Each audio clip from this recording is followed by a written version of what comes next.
Hello students, welcome back to elite tutors. चलिए इस video में हम 6.2 का एक क्वेश्चन करने वाले हैं, चैप्टर नंबर 6 ट्रिग्नोमेट्री का क्लास 10 का क्वेश्चन नंबर 5।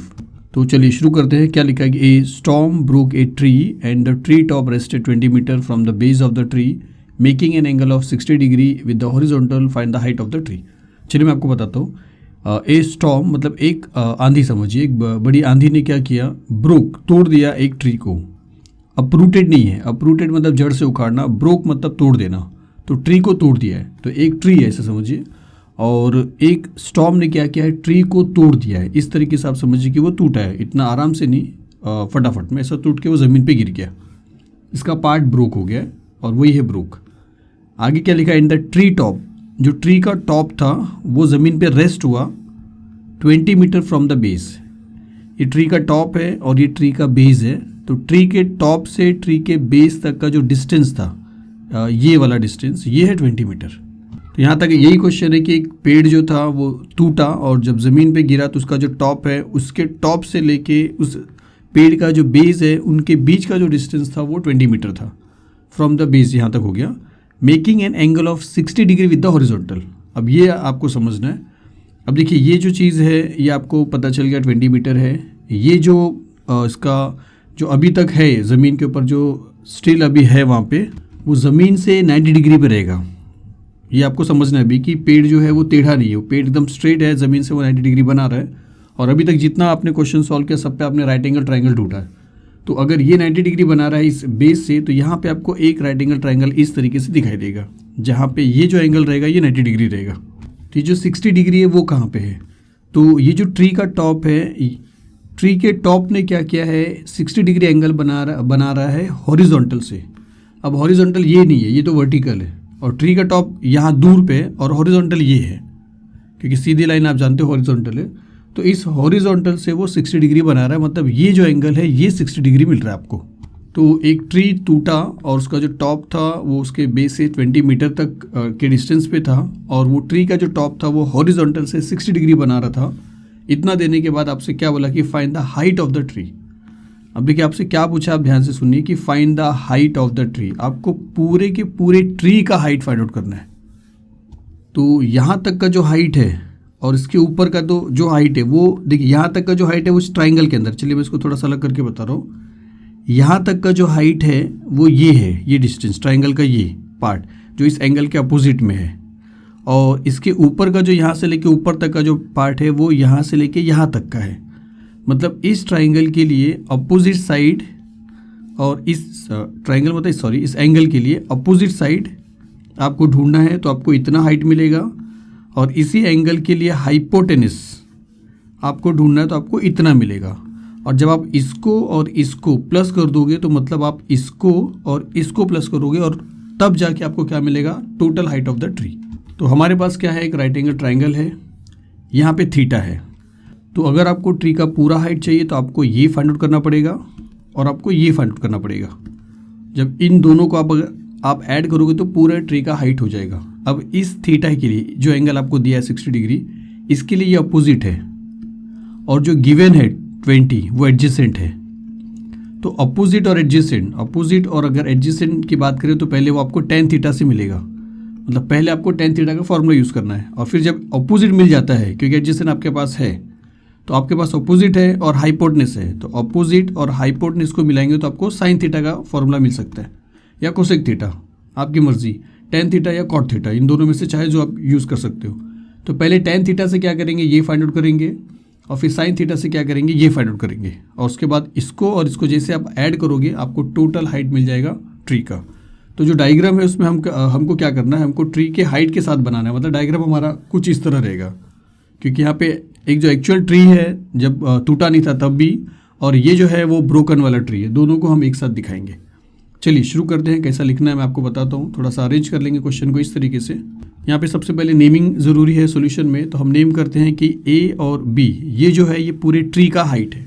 यहाँ पे लिखेंगे कि let segment A B represents the tree before the storm. Before the storm मतलब टूटने से पहले।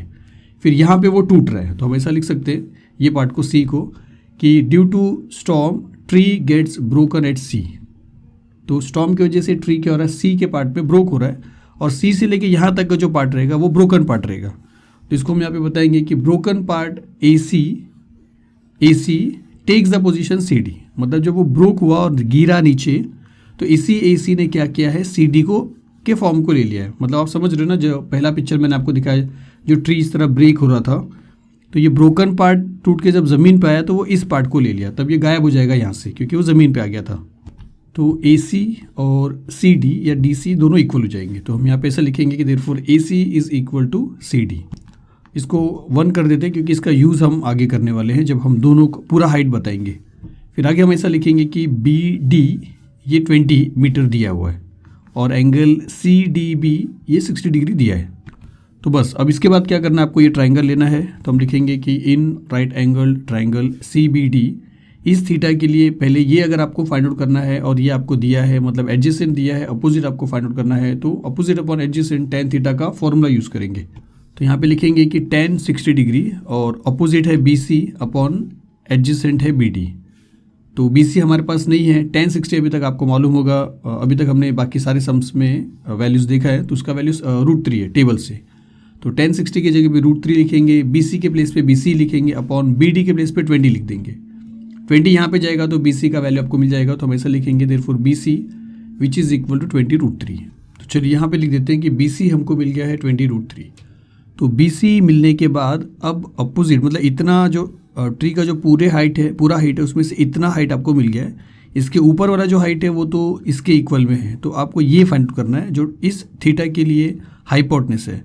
तो हाइपोटेनस और इसके लिए अपोजिट और हाइपोटेनस आपको साइन थीटा से मिल सकता है। आप चाहो तो एडजेसेंट और हाइपोटेनस कॉस थीटा से भी निकाल सकते हो, क्योंकि एडजेसेंट आपके पास है, हाइपोटेनस आपको निकालना है। Adjacent upon hypotenuse cos theta देता है।